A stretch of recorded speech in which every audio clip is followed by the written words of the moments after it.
Thank you for giving me this opportunity, Supervisor Elias. That's pretty cool. Woodstock wells we have on today. Thank you. Yes, it looks like it, doesn't it? When I first presented, and it's been through a couple of iterations, proposed possible cuts to the budget. I had an idea that I would put up different options, and they were all presented as possibilities, and that we might come together and agree with some, reject others, and I think, you know, we had a pretty good discussion. And we might come up with some other possibilities that we would substitute, and collectively we'd all figure out how to adopt a budget that didn't raise taxes. I've been calling it a tax neutral budget. Let's just say it's a budget that doesn't raise taxes. The process didn't work like I originally hoped that it would work. First, my efforts were introduced a few weeks ago as a show when I first brought it to this board. Trust me, I don't stay up late at night. I don't go through all this analysis because I want to put on a show and I want to be, you know, met with opposition. And that's exactly what happened. I was met with opposition, and the analysis appeared to be conducted simply to discredit any proposals that I put forth. And I would like to note that when Supervisor Elias requested bringing in the raises to September from January, that was done with no analysis, with no discussion, with, you know, not being considered a show. And I happen to agree with Supervisor Elias on that, but it's just interesting how the process worked. One of the analyses conducted by Administrator Huckleberry after my first proposal states, and part of my first proposal was looking at possibility of can we cut in the flood control district, because their capital projects went up $8.4 million this year from last year. So were there any possibilities for cuts? The county administrator came back, and in his memo he stated that, and the percentage that I recommended amounted to $1 million, slightly over. And Mr. Huckleberry came back, and in his memorandum he said reducing the flood control tax revenues by $1 million was easy, and I'm quoting. This is when I had, you know, recommended the approximately $1 million from that budget. So the terminology that I am advocating to defund the flood control district is not accurate. It was simply looking at ways that we could help our residents and that we could look at possibly keeping this a tax neutral budget. In addition, in the media, it appears specific items have been put out there. Flood district again was highlighted that that my proposal is devastating the flood district. $1 million out of their total budget. And what was interesting, and I presented recommendations, possibilities, and it's in the background material today for anyone who wishes to look at it online. There were, can we find any more money? Can we push out hiring these employees until next year? There were parts of the process that I think were really good. I really appreciated all the discussion we had on this board over this budget, and the previous years, the proposals that I presented were dismissed, and the board could have done that this year and simply adopted the budget without discussion or consideration of what I put forward. And that didn't happen this year, and I really appreciate the fact that we were able to have a discussion and that there was a lot of input, a lot of back and forth, and a lot of analysis that came back from Mr. Huckleberry and his staff related to my proposal. And everyone addressed various concerns, the members did, on some of the options that I had presented, and they came up with their own presentations on what they thought should be investigated. At the last meeting, I did clarify what I meant by the definition of a tax neutral budget. It is exactly what the assessor said. Keep the taxes from increasing on our residents, overall bottom line. And I hope that is clear to folks now. I know there were some issues with the language. When you get into the finance arena, there's a lot of different terminology, and it does confuse people. So hopefully, I think we're all on the same page now, and I think we all understand exactly what I meant by a tax neutral budget. And I'm not sure if, I'm hoping that everyone's clear on that now. I've seen a lot of spin in the news media. Miller's gonna be the winner if this budget passes. Miller is in the driver's seat. As we all know, I'm not a dictator. Typically I'm on the losing end of things because I am a lot of times the lone voice, and one person cannot pass this budget. It takes a board majority, period. And the 5 members of this board are the ones who are in the driver's seat. Specifically, it will be at least 3 members, okay? So Miller's not in the driver's seat.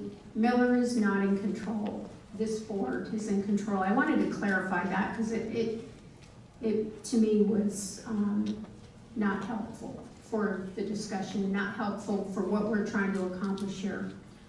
And I'd like to ask one of my staff members to put up a chart, and I will show you who the winners are.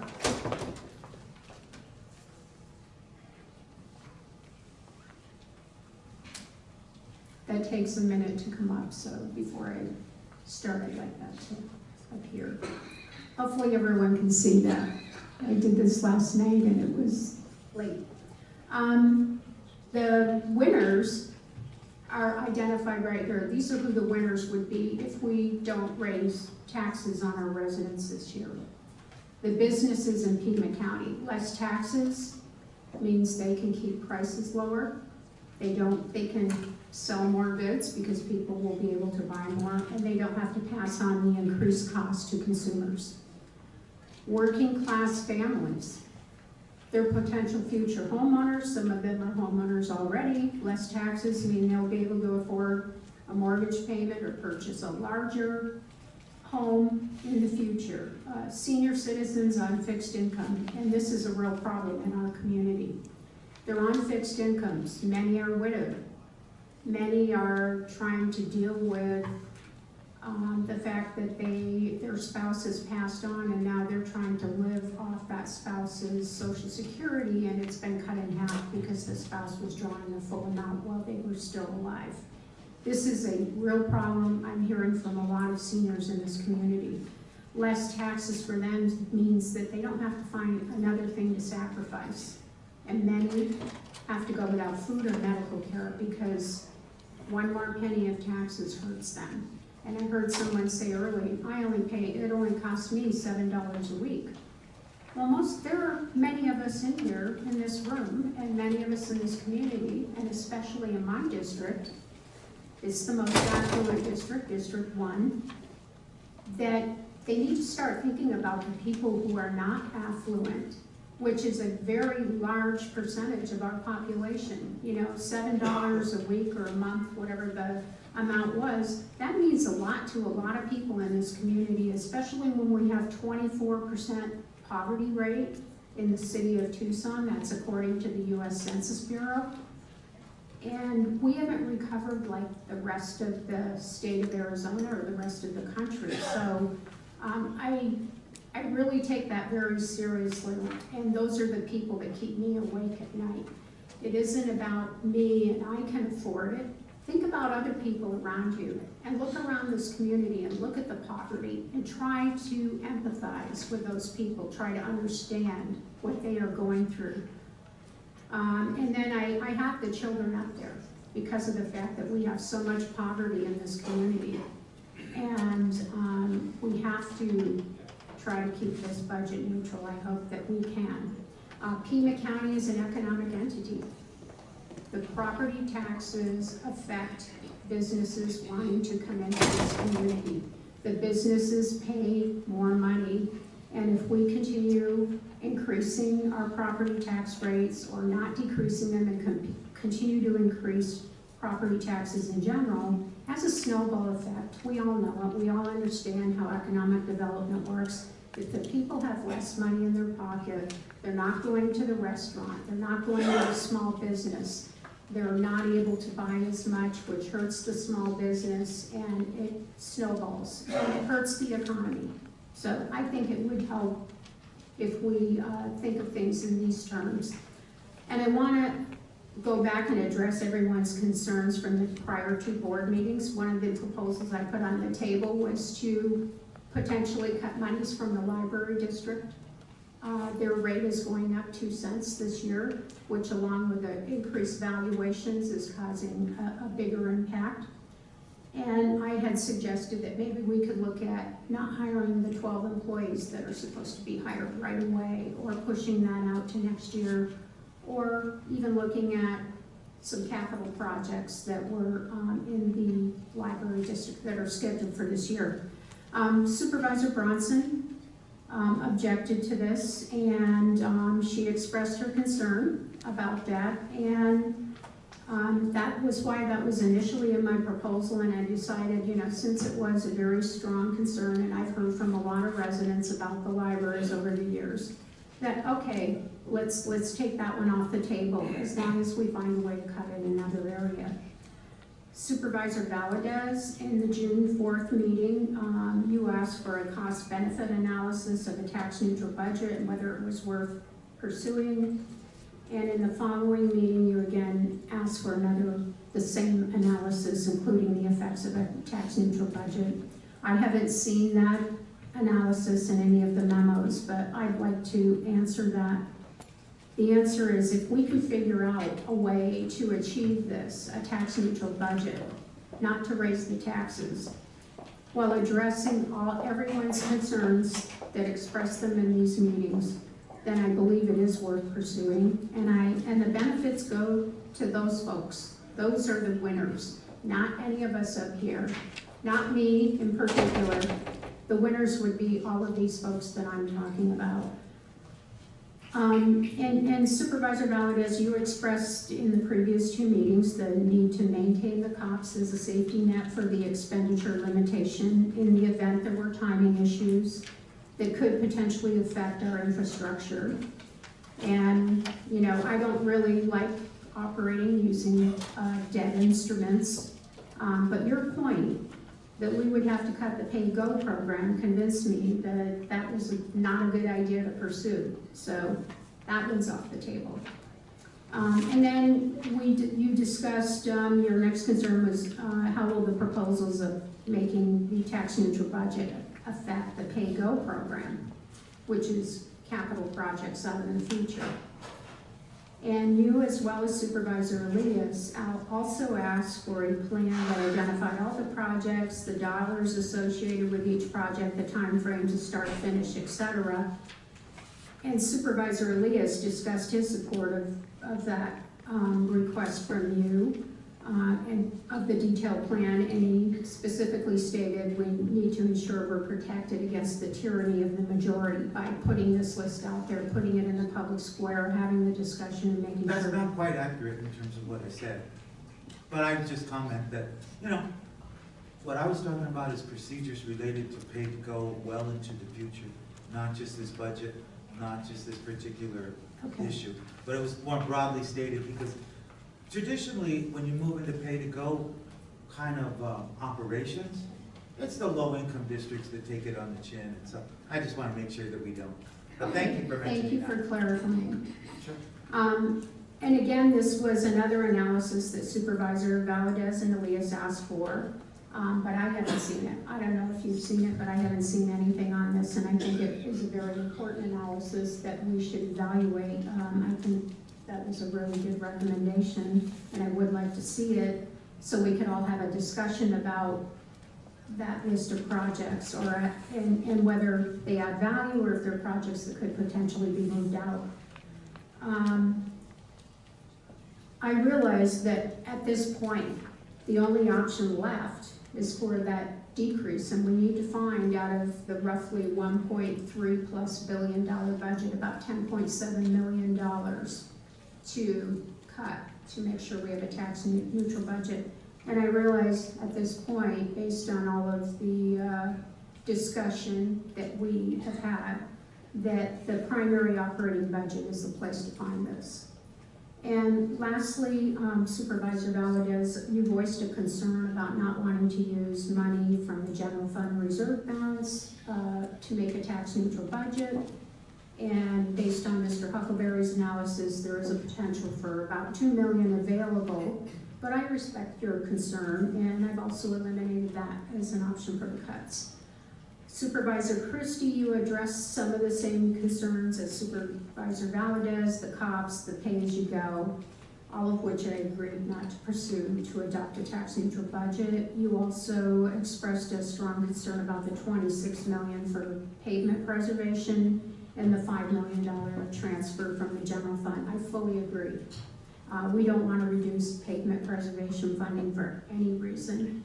And we should figure out ways to actually grow this dollar amount, and hopefully down the road we can have those discussions that I think maybe we can find some more money. And you also wanted to know if my proposal had any effect on the sheriff's deputy raises. The answer is no. I never suggested that raises be impacted in any way for the sheriff's department or any other department. I agree with Supervisor Elias that pulling those up and that we need to ensure that they get the raises. And I have been a strong advocate for the sheriff department raises. And then your last concern on the pay-as-you-go plan is how would it be affected this year? And to make the budget tax neutral, we can't eliminate any of those pay-go projects from the 2020 budget, and I agree with that. So we'll take all of that off the table. So the flood control off the table, at least as far as I'm concerned, and in my proposal. And then, although it isn't my preference, if the board desires to raise taxes next year, taxes can be raised based on the maximum levy amount. So the tax rate we set this year shouldn't impact next year's decision to fund the pay-as-you-go program. And then finally, Supervisor Elias, you requested those same analyses that I identified earlier. And I recall you wanted that pay-as-you-go administrative policy. And your last concern was the discussions and analysis that I did were not pragmatic. And in other words, you thought they weren't practical. And I'll address what I'm going to approach here shortly. And I believe it is practical, and we can have a discussion. So how do we proceed to adapt a tax neutral budget with a lot of things off the table now? And the pragmatic answer, and I have some handouts actually for board members that I'd like to go with. Supervisor, question. What's still left on the table? The primary budget, which I'm just getting to.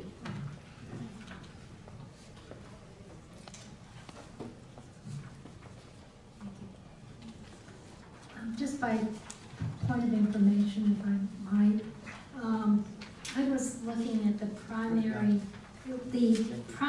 expenditure, I think is in the budgeted expenditure is $616 million and change. Of that, the general fund amount that we, Pima County, actually collect in taxes from our residents is only about $350 million, not the 616. So that's the pot we're looking at. Just Yes. Clarification. Okay. Yes. Yeah. So everyone has the handout of the personnel expenses, and hopefully folks can see up on the screen.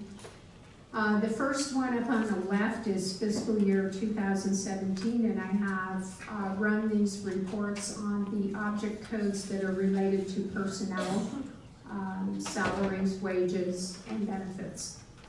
The adopted budget for 16-17 was 486 million. The actuals came in at 456 million. The variance when, at the end of the year, when you look at the actuals we spent for the year, we had 29 million left at the end of that fiscal year. Fiscal year 18, which is 17-18, there was 39 million left. And fiscal year 19, which just ended on June 30th, 2019, 39 million left. And I ran this report, these are the final numbers, and the adopted budget for this year, based on the vacancy report, we are showing 1,058 full-time equivalents. And the amount budgeted for that, I ran the numbers, and it's $52 million that we have budgeted for vacancies. These are vacant positions that have not yet been filled. The actual, this data came from the vacancy reports that are under the finance department on the intranet. The number of vacant positions in the beginning of each of those 3 years was well over 1,000. And the number of vacant positions at the end of those 3 years was well over 1,000. We have budgeted for these positions, and the bulk of them remain unfilled at the end of each year. So I wanted to note, on the lower right-hand, daily savings. The fiscal year ended June 30th. On July 1st, this 1,058 vacancies amounted to $201,675 for 1 day. If we look at a 30-day period, it's $6 million just for 30 days for not filling those positions. Supervisor Miller, could I ask a question? Sure. On the, Supervisor Christie, you have the floor. thank you. The actual vacancies you indicate from 2016, 2017 to 2019, 2020 have roughly been about the same, about 1,000? Yes, yes, Okay. I pulled those numbers right off the database. Just and as a question, if the vacancies have remained consistent over those years, they've actually been over that, but I'm being conservative when I say 1,000. I'm wondering why there is such a huge variance in the variance, why there's from 29 million in 16 to 52 million. Because, What causes that? well, the 52 million is the budgeted vacancies for this year. So this is what is budgeted for the 1,058 positions in this year's budget those positions are vacant right now. The 29, the 29, 39, and 39 million in the last 3 years, the variance between the adopted budget and the actuals, the reason there's that savings is because positions were not filled. That's where that money comes from.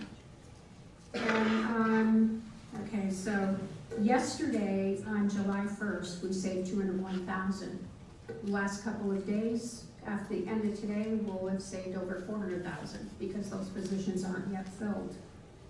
So, as I said earlier, at the end of a month, it'll be $6 million just from those positions not being filled.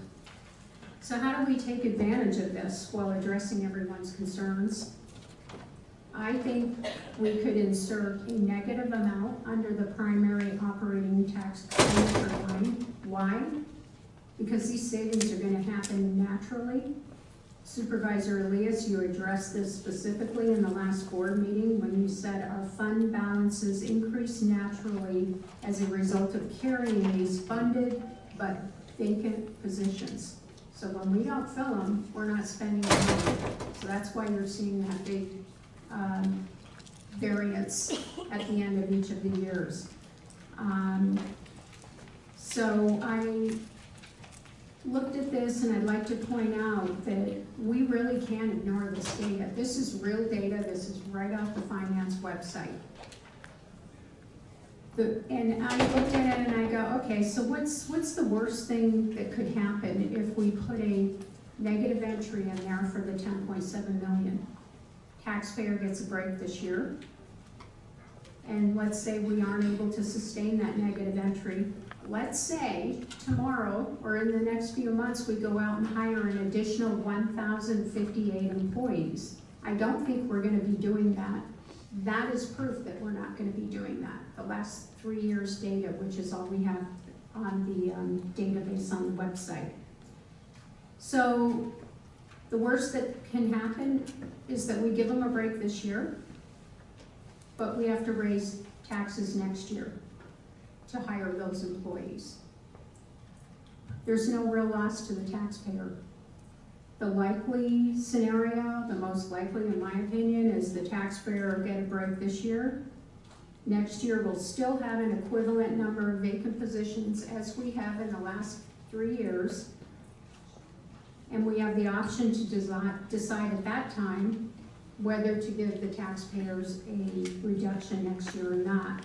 There is no need to eliminate the vacant positions because there was a lot of pushback when I suggested that we eliminate some of those because, as Mr. Huckleberry called it, a budget maneuver or padding the budget is how we always described it.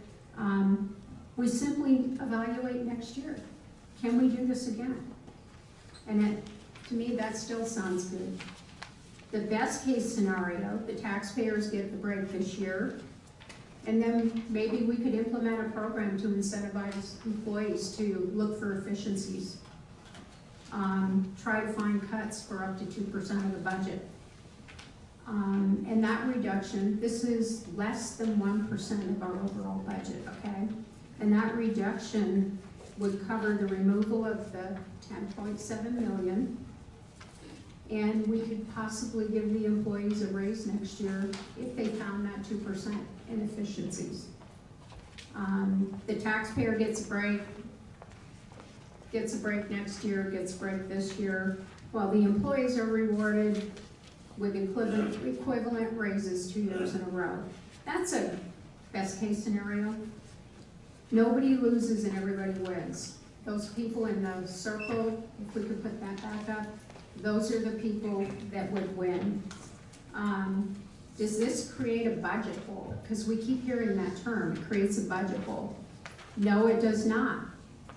The negative expenditure that I'm suggesting, that you put the negative entry in there, it's used to reduce the taxes on an equivalent ratio of 1:1. If we remove the negative expenditure, taxes go up in the same amount that they were reduced next year. If, however, it was used for, if you did that negative entry and then you used those funds to buy an asset or used it to fund a program, you do create a budget hole because you have to go out and fund whatever asset or program that you've implemented as a result of using those monies for other things. So I'm not suggesting we use the monies for anything, but those monies are going to be there anyway, and that is very clear from the last 3 years. $39 million this fiscal year that just ended June 19th. We are simply recognizing the savings that occur naturally from not filling those vacancies. And we saw that it happens every year. There are no increased expenses, and therefore it doesn't create the budget hole. Is it fair? Based upon the discussion, I think it's the fairest possible way to do this. We keep the flood district intact, we keep the other issues that everyone brought up intact, and we could use this to contribute to a tax break for our constituents. Doesn't force any small departments to cut a position that they can't afford to cut. Departments that have a lot of vacant positions can still fill them as they are able, but the data from the finance department on the vacancy shows that the bulk of these will not be filled. And we also know we have an attrition rate of roughly 13% across the board for Pima County. I believe that's what Mr. Huckleberry had. So that means we're gonna have another, with 13% of 6,000 is over 700 positions that we have to fill there as through attrition, as people leave, retire, move on. And with this economy, pretty much full employment, 3.6%. We heard the management that came through during the budget hearing say, we're gonna have a really hard time finding people this year. We're gonna have a really hard time because of the full employment, because there's a lot of competition for the good folks out there, which is a good thing. We know that it's gonna be difficult. So we're gonna have a difficult time just filling those positions through that are naturally drop off through the attrition process. In addition, we have these vacant positions as well. I think this, at this point, is probably the fairest method to achieve a tax neutral budget and have everyone win. I think it addresses everyone's concerns, and Supervisor Elias, you certainly discussed how the fund balances rise each year, which is presented in that last chart, as the ongoing unfilled vacancies are budgeted. The members of this board can't deny that, we can't ignore that. We've got to look at that and decide what we're going to do. This proposal addressed every one of your concerns. I believe I went through them all. And I think it's time for us all to take a stand and make a decision. Can we do this? Will we do this? I know we hear a lot about what Maricopa is doing, what the state is doing, and I will tell you I'm not pleased with the state taking our tax cuts. I'm not pleased with a lot of things. The $32 fee added on to our vehicle licenses, and not called a tax, but it's a tax. Those were real disappointing, and we have to think about the residents here with our 24% poverty rate having to deal with that as well, and then having to deal with us increasing the rates. I think we should be the leader. I don't think we should follow the others. I don't think we should point the finger at others and say, you know, they did this, so we have to do it as well, and we have to increase because they're passing this on to us. I hope that this small amount, less than 1%, that we can either agree to utilize this $10.7 million to do this entry, or we can agree to continue it, to study it more, and really make an effort on behalf of the taxpayers of this community. And I would really look forward to hearing from all of you on this potential. And I know Supervisor Valdez, I can see already you got a lot of questions. And I think it's really important and healthy for us to have this discussion. And I don't know why this isn't possible. So with that. Thank you, Ms. Miller. Appreciate your comments. Any other comments from board members?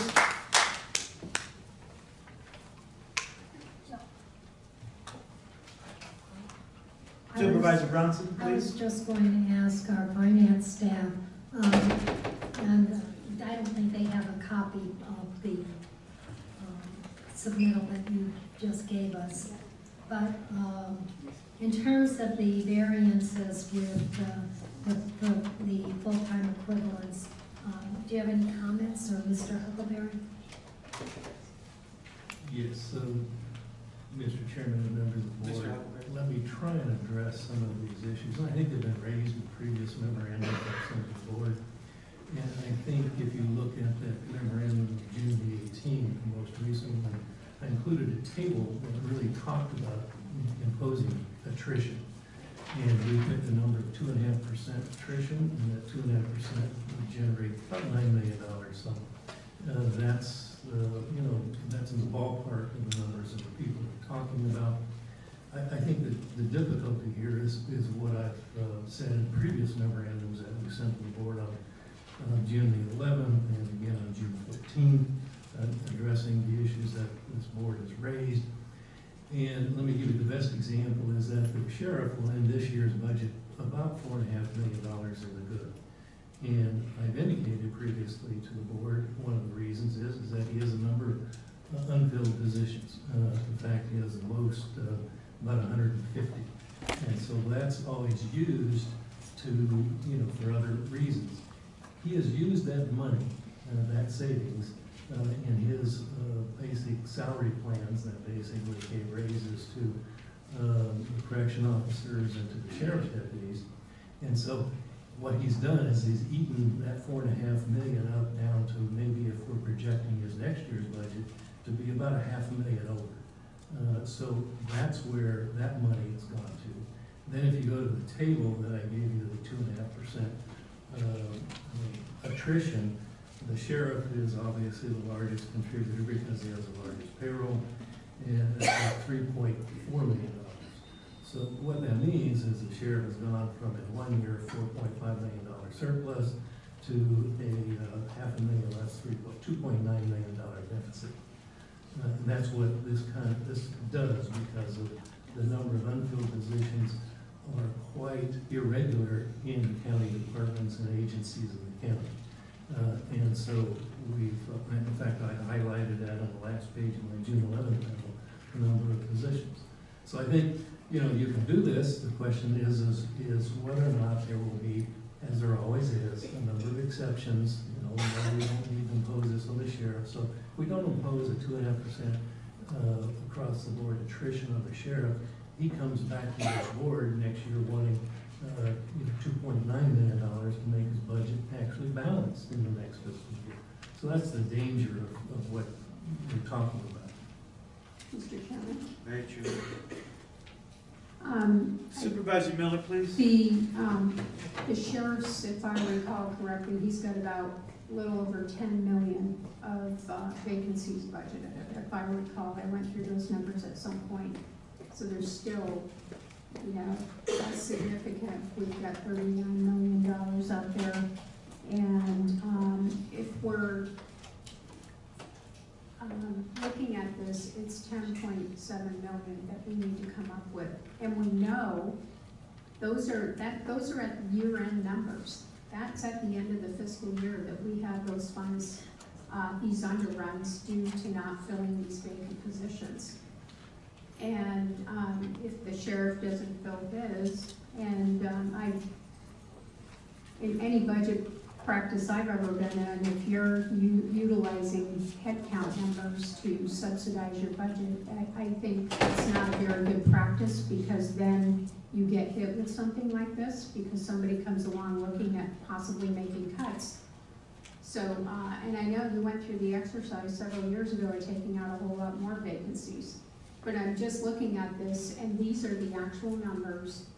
And of that $52.4 million this year, I believe about 10.5 million is the sheriff's portion of it. So if we're looking at, these kinds of underruns every year, I still say it's possible. I know there are situations, and the sheriff expressed that he can't lose those vacancies because he needs to hire more people, okay? But there are a lot of them out there that aren't getting filled every year. And with this tightened labor market, I go back to that again, 3.6% unemployment, which is pretty much full employment based on my economics classes. I think anything below 4% is considered full employment. That it's going to be extremely, even more difficult this year to hire. And I heard that from many of the presentations during the budget hearing. So I'm still not understanding, and I know that it's something that, we're going to have to monitor, but still, I don't understand why we can't accomplish this. I've got one other question Supervisor of staff. The adopted for 1920 was about almost 519 million with a 1058 FTE. Of that, 500, say almost 19 million.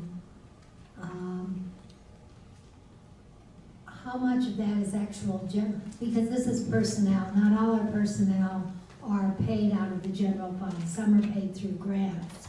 So do we have any delineation on that? That's a lump sum number. That's what I'm asking. Is that a general fund number, or are some of these positions actual grant positions that would have no effect on the tax rate? This includes all of them, you are correct. And if you look at that 52.4 million, that includes all of them. Okay. Anyone else? Mr. Elbert. Yeah, Mr.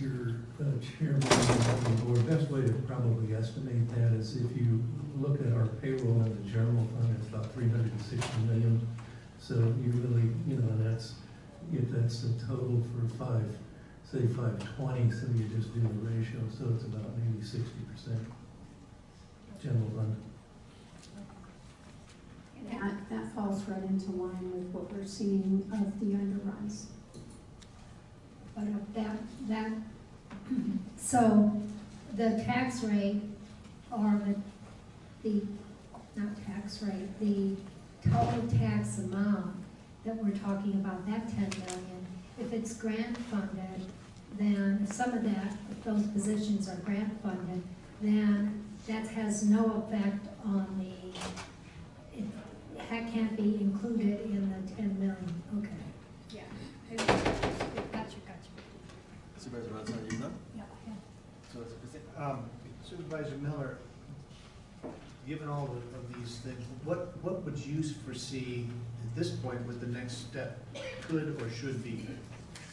Well, and I was working on this last night. I would like to see a continuation. We don't have to pass this budget until August 5th. I'd like to have Mr. Huckleberry, the finance department, all of the supervisors have the ability, and we still have some analyses that Supervisor Valadez asked for that I think would be really important to look at.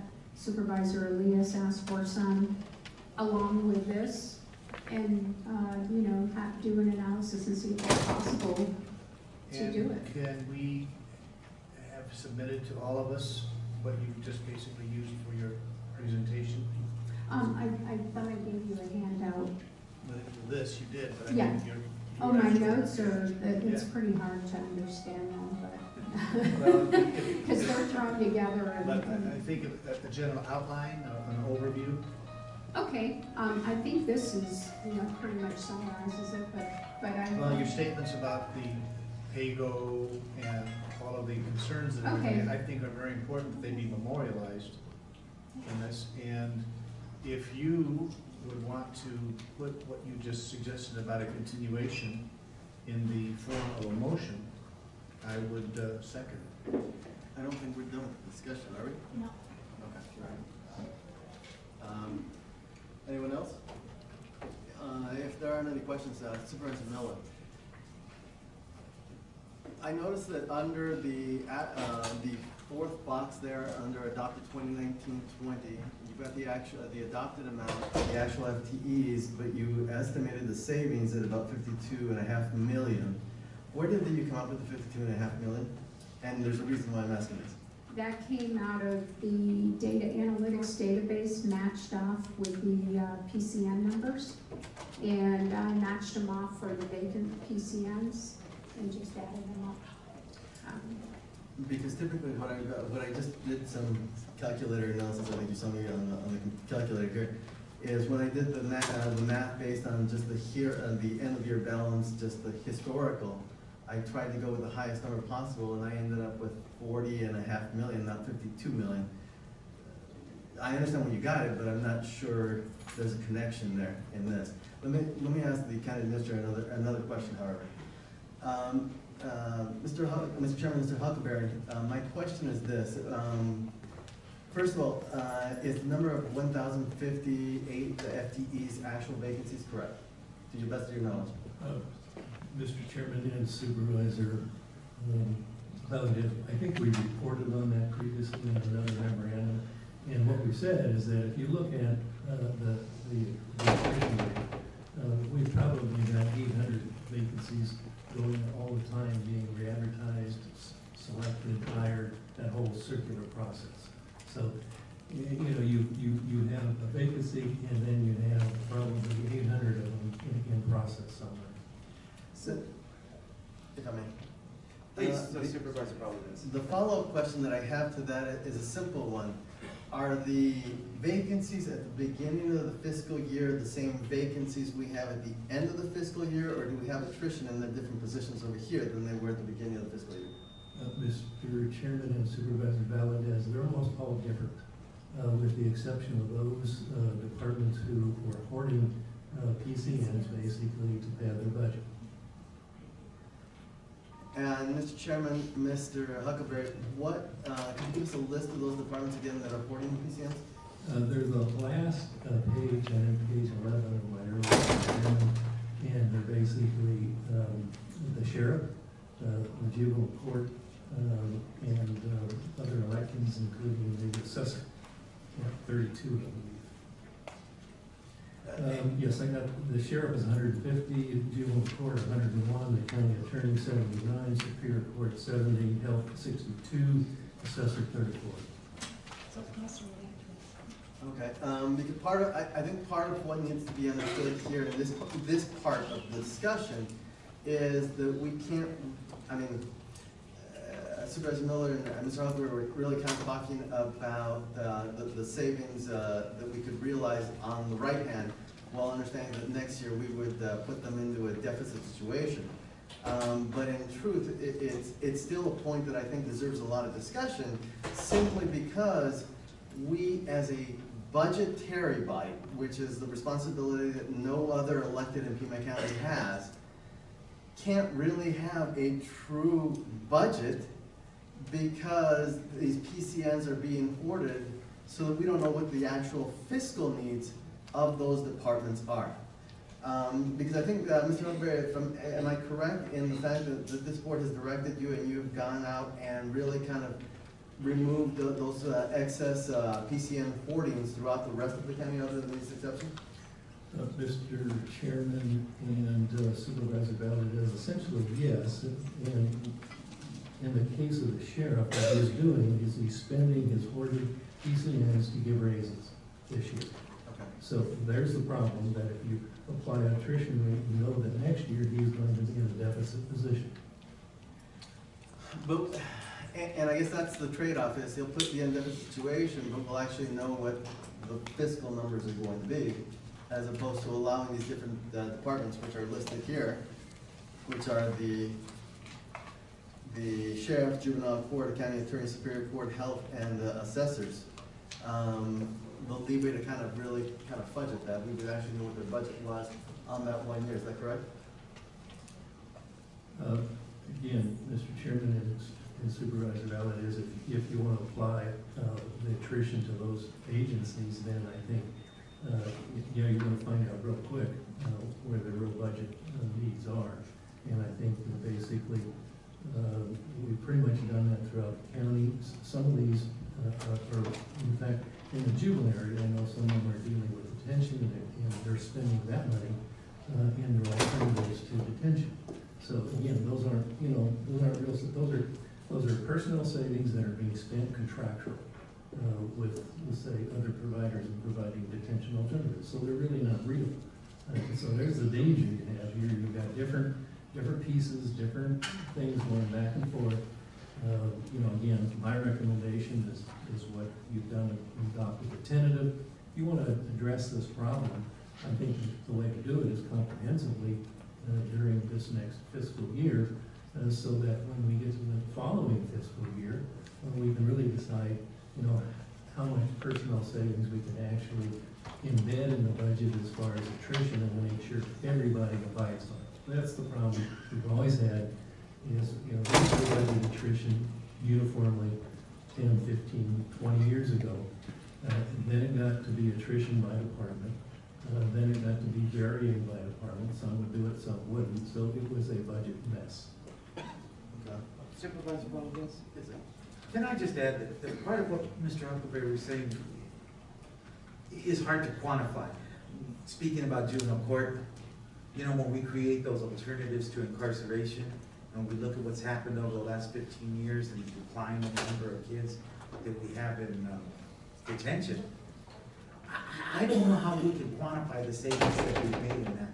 Because keeping kids out of jail into the future, there's no way to calculate that number or no kind of quotient that can help you understand it. But those are very real dollars too. So I just wanted to say that because I think it's a good indicator of how complicated all of this becomes once you start taking it apart into pieces. It's not a simple thing. Any trick that you use like this is gonna come home to roost. And I think that's really the key. And, Mr. Chairman, I'm not really advocating one position or another I right now. understand. What I'm trying to gather is, this board has the sole budgetary authority in Pima County. But through this process, we've lost some of that authority. Because as you know, I would not have a problem Right. funding those same programs as juvenile, I agree. but they're not here for me to vote on. I agree, and I think that's why Mr. Huckleberry frankly makes sense, and that we gotta take some time to figure this all out and sort it all out. It can't be done in the course of budget hearings or a study session or any of that. It's a difficult answer. So I understand what you're doing, and I just wanted to add that for the public's sake, kind of, 'cause I know that you understand that. Thank you. Thank you, Mr. Chairman. So part of the discussion, Mr. Chairman, Mr. Huckleberry, I want to really kind of lay out a little bit of understanding. When we're talking about how much of the budget this board actually does have jurisdiction over, we're talking about a $1.3 billion budget. How much of that do we really have discretion over, roughly? And it can be ballpark. Mr. Chairman and Supervisor Valdez, is depending upon what you, in the interpretation of what's mandated is non-mandated. And, you'll listen to the sheriff and the courts and the rest, and they're all mandated. You have very little discretion over much of the budget that's not mandated. Maybe your parks and recreation, natural resources department, that's not mandated. Everything else is pretty much mandated. So when you talk about discretionary services, they're very few. If any. And basically, what I really wanted and I think you quantified it before, when we talk about what part of the budget we can subtract and add from, what is that, 25%? If that, and so, what you're, I think the point that we need to come back to the fundamentals of this budget, and it was really the transitional budget from capital debt financing to pay-as-you-go. And you can't get there by holding your primary property tax rate below any neutral levy. I mean, you cannot build the money that you're going to need to pay for pay-as-you-go. If you look at the table that I've included in my earlier memorandum, I said most of our pay-as-you-go is going to pavement repair. $5 million this year in the general fund. So if you don't want to raise, you want to drop primary 7 cents, well then, the first place I would go to is the discretionary $5 million that goes to pavement repair. So that's, so we delay pay-as-you-go a year. Well, that's fine, maybe it's better to delay pay-as-you-go a year, take that $5 million out of pavement repair and reduce the primary by that amount. That's the options I think you have. I think working on these other options, particularly attrition, you could probably have attrition and probably get away with it and make everybody comply with it. Mandatory at low percentage, maybe 1%. But when you start applying 2.5% to the sheriff, that's $3.3 million, and you're going to hear from them pretty immediately. And so I think that's what you have to remember. Then I think, you go back over and says, well, don't compare us with Maricopa, don't compare us to any other county. You go back and look at Maricopa, they haven't had any trouble at all holding their tax rates constant over the last 4 years and calling it a conservative budget. And that's, basically 4 Republicans running Maricopa County. If you looked at the material that just came out just recently from the Arizona Tax Research Association, you look at all of the counties, all of 15 counties, you'll see that our increase in the primary is the 3rd lowest of 15 counties. What that means is 12 other counties are raising their primaries more than ours. So I don't think we've got anything to apologize for basically shift to a pay-as-you-go capital program and stay out of debt financing. And you actually beat me to my next set of questions, actually. I wanted to go into the pay-go and some of the implications of what we're talking about. I mean, obviously, as a policy question, thus far, this board has been headed in the direction of taking the reduction in the secondary for the debt service, so PAF, and using that to start building up the pay-as-you-go. Now, part of my concern in this is that if we start looking at trying to find those 10.7 million dollars, and strictly out of primary, because we obviously did an analysis, and it's actually here of different flood control issues that that's off the table at this point.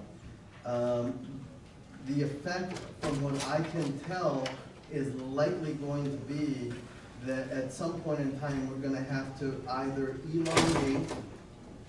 or both elongate how long it's gonna take us to get into a pay-as-you-go, which could put people at risk, essentially.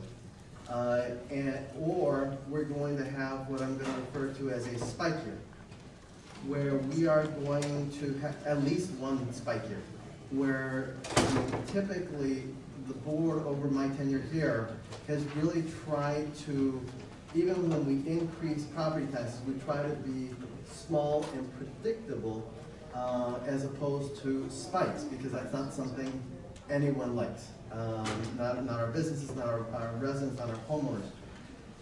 So we try and avoid those spikes, but if we try and achieve, and I've been struggling with this all weekend myself, if we try to achieve that tax neutral, or property tax neutral, which is what I'm calling this term, because the tax neutrality under state statute is actually something I dare not try to explain. But if we try and achieve a tax neutral, how do we either, in my mind, we can't do that without elongating the pay-go implementation period, or have at least one, if not multiple, spike years. Is that correct analysis? Mr. Chairman, essentially yes, because see, what you're doing is that you don't get the first reduction in the secondary until next year, and that's the debt service reduction of 18 cents. So again, the theory of the policy of the pay-as-you-go program is to basically take half of the reducing tax rates in the secondary, transfer them to the primary. And at the same time, we know as long as the primary tax base continues to expand, that you're going to have an increase in the amount of revenue given the same tax rate. What we said is we should continue to reduce that by half. We're really looking at trying to build the pay-as-you-go half out of the reduction in debt service and half out of the growth in the tax base until you reach an equivalent level of $50 million per year in primary for pay-as-you-go capital. So, and I estimated that'll take about 5 years to get to. Again, that's articulated in the budget memo. It's not articulated in actual board policy at this point, because again, it's a proposal of this budget and requires the board to act on it. And so essentially, and I'm going to try and illustrate it in a very simple way, is that we've got one rate going down, and we're using half of that reduction to basically implement the pay-go. So there's an offsetting. There's an offset, and you're going to see a total tax reduction, and you're going to see a continuing reduction in the primary. But you're not going to see a reduction in primary as much as it could be with giving back all of the tax base growth. And therein lies some of my concern. Obviously, we're not really talking right now about reducing the flood control, because obviously there's issues at stake there. But in terms of implementation of that pay-go, could you share with us, obviously right now you've asked for a pay-go plan similar to our economic development plan, so that we can, as a board, have it very clearly, as well as the board policies and administrative policies that we use to put that together going forward. But right now, can you illustrate for us what projects would be delayed, to the best of your knowledge, if we delayed implementation of the pay-go plan? Mr. Chairman and Supervisor Valdez, again, if you looked at the table that I've developed with regard to pay-as-you-go and pavement repairs, $5 million transfer from the general fund to pavement repair. That's obviously, that's the way I built the pay-as-you-go starting plan. So if you don't do pay-as-you-go, that goes away. All right, so let me ask you another question. We heard a little bit about this earlier mentioned. Obviously, typically, this board has dealt with a budget where we are the state's bag man, or bag person, to collect taxes so that they don't have to. As the state's bag man, how much of an increase have we seen this year in cost shifts? Mr. Chairman, at the very end of the session, we were given an additional $3 million in our all-tax payments. And that's on top of the additional $7 million that we pay in additional state retirement for our employees. So there's $10 million that we've already had to absorb in this budget process. So that's $10 million out of 10.7 as the state's bag man. That's correct. All right. At this point, I think part of the issue that we've discussed is we've really kind of talked about the FTEs, going back to that FTE issue. In terms of last time we had talked about it being an actual freeze, and that would actually be more productive if the same positions at the beginning of the fiscal year were the same empty positions at the end of the fiscal year, but they're not. So that could actually have some very bad effects if we actually try to implement that freeze, because it could potentially end up with a lot more than the 7 to 1,000 positions being left open at the end of the fiscal year. But the only way, obviously, that and part of the reason we're having that discussion is if you freeze a position, it allows you to take the money that you realize at the end of the year and use it in your calculation at the beginning of the year, and thus reducing here, which is why we were talking about that, and Supervisor Miller talked about 3, 6, 9, or full year of that freeze. It becomes a lot more complicated when you're talking about the different positions being open at the beginning of the fiscal year and then at the end of the fiscal year.